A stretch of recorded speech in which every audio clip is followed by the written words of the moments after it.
Hi, my name is Pamela Coons, Associate Professor of Medicine in the Division of Oncology at Yale School of Medicine and Yale Cancer Center. I'm excited to announce ASCO's new open access journal, JCO Oncology Advances. As the inaugural editor-in-chief, I hope to support JCO Oncology Advances to become the premier platform to bridge the gap between accessible scientific research and clinical care. Stay tuned for more information, including new article types, at ascopubs.org/JCO Oncology Advances. We look forward to seeing your submissions in spring of 2024.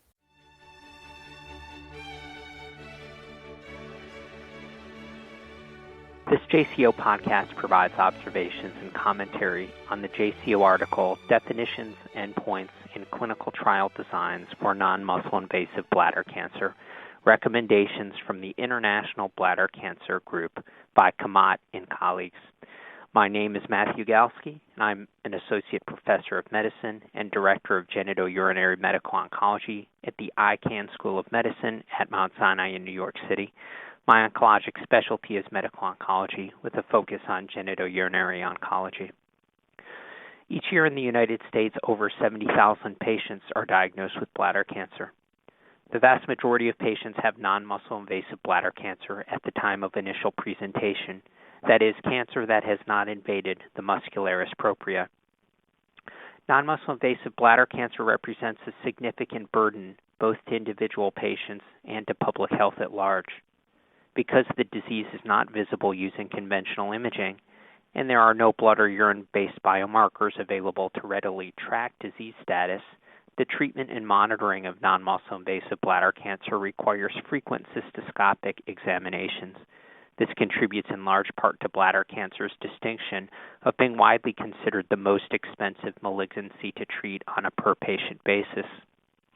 With the current wave of interest and activity in the field of cancer immunotherapy, it's easy to lose sight of the fact that among the earliest and most effective applications of cancer immunotherapy has been for the treatment of non-muscle invasive bladder cancer.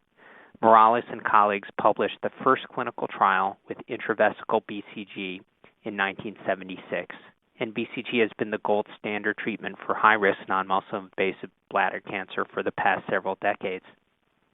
Intravesical BCG is a highly effective treatment and has been shown to reduce bladder cancer recurrence, progression, and mortality.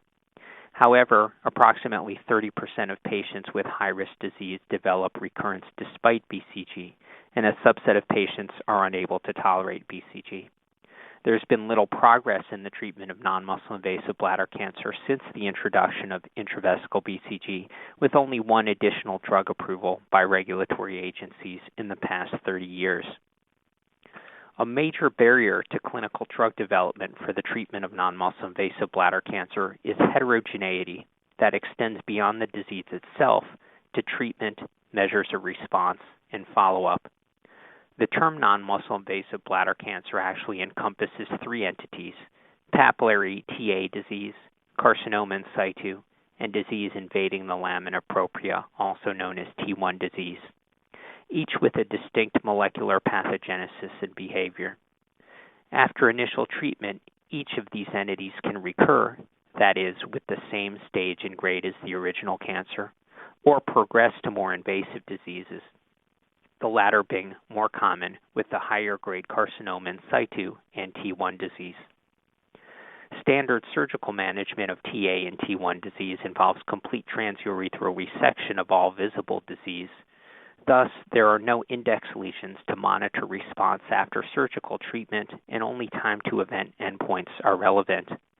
On the other hand, carcinoma in situ, which generally diffusely involves the urothelium, cannot be completely resected, and therefore the response of residual disease in the bladder to intravesical therapy can be measured.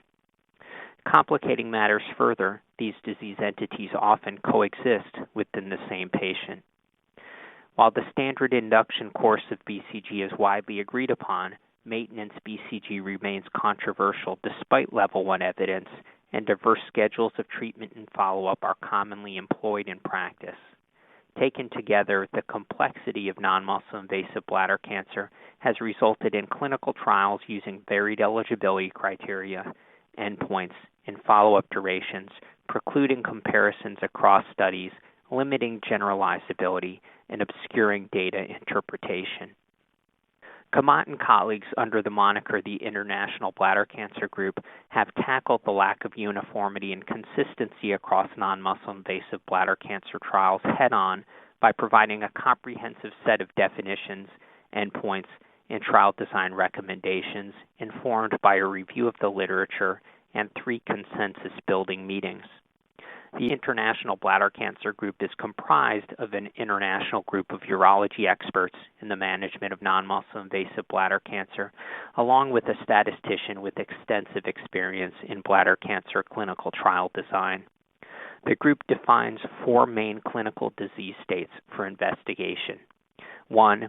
High-risk non-muscle-invasive bladder cancer in BCG-naive patients, which encompasses treatment-naive patients with high-grade tumors or carcinoma in situ. 2. BCG-unresponsive patients, which encompasses patients with persistent high-grade disease at 6 months despite adequate BCG treatment, or patients with a recurrence of high-grade disease after achieving a disease-free state at 6 months following adequate BCG.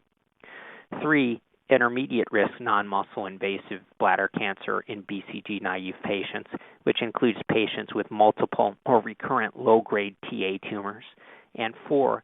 Low-risk non-muscle-invasive bladder cancer, which includes patients with a solitary low-grade TA tumor less than 3 centimeters in diameter. For each of these disease states, the group outlines eligibility, baseline evaluations, study designs, appropriate comparators when applicable, endpoints, trial duration, and patient follow-up. While a full read of the manuscript is required to appreciate all of the nuances of the recommendations, there are a few key elements worth highlighting. For trials in high-risk BCG-naive patients with non-muscle-invasive bladder cancer, randomized superiority trials are recommended. As high-risk non-muscle-invasive bladder cancer has a high risk of progression and mortality if left untreated, placebo-controlled trials are considered unethical, and the ideal comparator arm proposed for such studies is BCG induction plus at least 1 year of BCG maintenance. The group proposes that appropriate primary endpoints for trials in the high-risk BCG-naive setting are time to recurrence for fully resected high-grade TA or T1 disease and complete response and response duration for patients with carcinoma in situ. Finally, the group proposes that in this disease context, an absolute reduction of at least 10% in the percent of patients with recurrence at 2 years would be clinically meaningful. BCG-unresponsive disease is a critical unmet need, with radical cystectomy representing a potentially effective but quality-of-life altering standard treatment option. For such patients, the group proposes that single-arm trials could be acceptable, recognizing the challenge of randomizing between additional bladder-sparing therapy versus cystectomy. The group provides recommendations for desirable effect sizes for investigation of a novel agent in this disease state based on contemporary data. Precise and meaningful definitions of disease status and metrics of treatment success are required in all facets of medicine. It is impossible to study what cannot be defined, and it is challenging to improve upon what cannot be measured reliably and reproducibly. Perhaps nowhere in medicine is this more necessary than in the field of regulatory science. Still, clinical definitions of heterogeneous disease states and even endpoints require a balance of pragmatism and precision. There are no definitions that will perfectly encompass the heterogeneity of human disease, nor are there definitions that are likely to be completely agreed upon by all stakeholders. However, to advance drug development, consistent application of a set of uniform definitions and endpoints becomes almost more important than some of the fine details of those definitions and endpoints themselves. Thus, while the field could decide to spend valuable time and energy debating every nuance of the International Bladder Cancer Group's recommendations, this is a situation where we cannot afford to let perfect be the enemy of good, or in this case, very good, and move toward uniformly applying these recommendations in our next generation of non-muscle invasive bladder cancer trials. Without such a roadmap, we may again find ourselves decades from now still lost in the quagmire of complexity of non-muscle invasive bladder cancer without having made any progress in the treatment of this difficult disease. This concludes this JCO podcast. Thank you for listening. For more original research, editorials, and review articles, please visit us online at jco.org. This production is copyrighted to the American Society of Clinical Oncology. Thank you for listening.